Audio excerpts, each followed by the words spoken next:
Hello வணக்கம், welcome to my channel curry bites Tamil. இந்த மாம்பழ சீசன் முடிகிறதுக்கு முன்னாடி நம்ம ஈஸியாக ஜெலட்டின் எதுவும் சேர்க்காம வீட்டிலையே மாம்பழம் வச்சு பண்ணுற ஒரு ஈஸியான மாம்பழ புடிங் எப்படி பண்ணுறதுன்னு பார்க்கலாம். இதுக்கு நான் 2 மீடியம் சைஸ் நல்ல பழுத்த மாம்பழம் எடுத்திருக்கேன். இதுக்கு அவ்வளோ புளிப்பு இல்லாமல் இனிப்பாக இருக்க எந்த மாம்பழம் வேணாலும் சேர்த்துக்கலாம். நான் இன்றைக்கி அல்ஃபோன்சா மாம்பழம் யூஸ் பண்ணுறேன். இப்போது நம்ம இதை ஒரு மிக்சர் ஜாருக்கு மாற்றிக்கலாம். இது கூடவே நம்ம இப்போ ஒரு பிஞ்ச் உப்பு அப்புறம் அரை கப் சர்க்கரை சேர்த்துக்கலாம். சேர்த்து இதை நல்லா அரைச்சி எடுத்துக்கலாம். எந்த கட்டியும் இல்லாமல் ஃபைனாக அரைப்படணும். இப்போ இது கூட நம்ம 1.25 கப் பால் சேர்த்துக்கலாம்.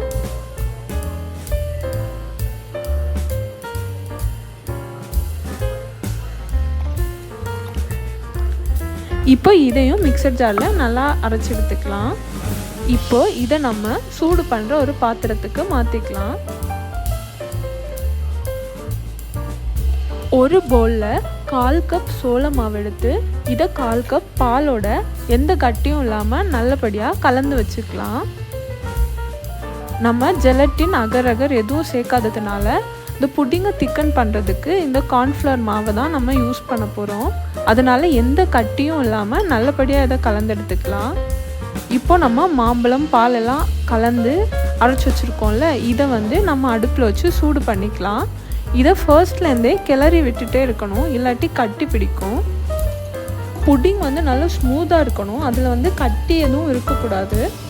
இது இப்போது நல்லா கொதிச்சு வர ஆரம்பிக்கும் போது நம்ம ஏற்கனவே கலந்து வச்சுருக்கோம்ல கார்ன்ஃப்ளவர், அதை இன்னும் ஒரு தடவை கட்டி எதுவும் இல்லாமல் கலந்து வச்சுட்டு இது கூட சேர்த்துக்கலாம்.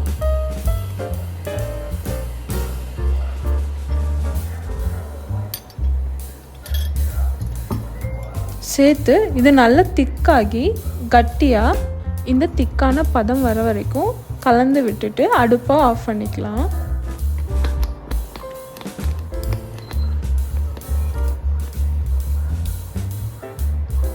அடுப்பை ஆஃப் பண்ணதுக்கப்புறம் நம்ம இதில் அரை எலுமிச்சை பழத்தோட ஜூஸ் இல்லைன்னா 1 டேபிள் ஸ்பூன் எலுமிச்சை பழ ஜூஸ் சேர்த்து மறுபடியும் ஒரு 2 நிமிஷம் நல்லா கட்டி எதுவும் இல்லாமல் கலந்து விட்டுக்கலாம்.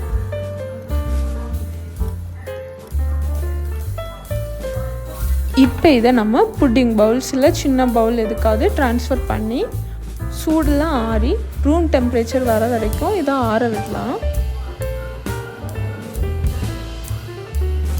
சூடெல்லாம் ஆறி ரூம் டெம்பரேச்சருக்கு வந்த அப்புறம் நம்ம இதை ஃப்ரிட்ஜில் 2 மணி நேரம் வச்சுக்கலாம்.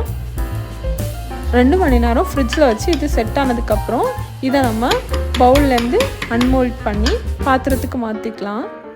இது நல்ல நம்ம தட்டி பார்த்தோன்னா இது நல்ல ஜிகில் ஆகணும். இதுதான் இதுக்கு கரெக்ட் கன்சிஸ்டன்சி. நான் இதை இன்றைக்கி புதினா இலை வச்சு டெக்கரேட் பண்ணி சர்வ் பண்ணுறேன். நீங்களும் இந்த ரெசிபியை கண்டிப்பாக வீட்டில் ட்ரை பண்ணி பார்த்துட்டு எப்படி இருந்துச்சுன்னு கமெண்ட் செக்ஷனில் சொல்லுங்கள். இந்த வீடியோ எல்லாருக்கும் பயனுள்ளதாக இருந்திருக்கும்னு நான் நம்புகிறேன். வீடியோ பிடிச்சிருந்தா கரி பைட்ஸ் தமிழ் சேனலுக்கு சப்ஸ்கிரைப் பண்ணிக்கோங்க. நன்றி.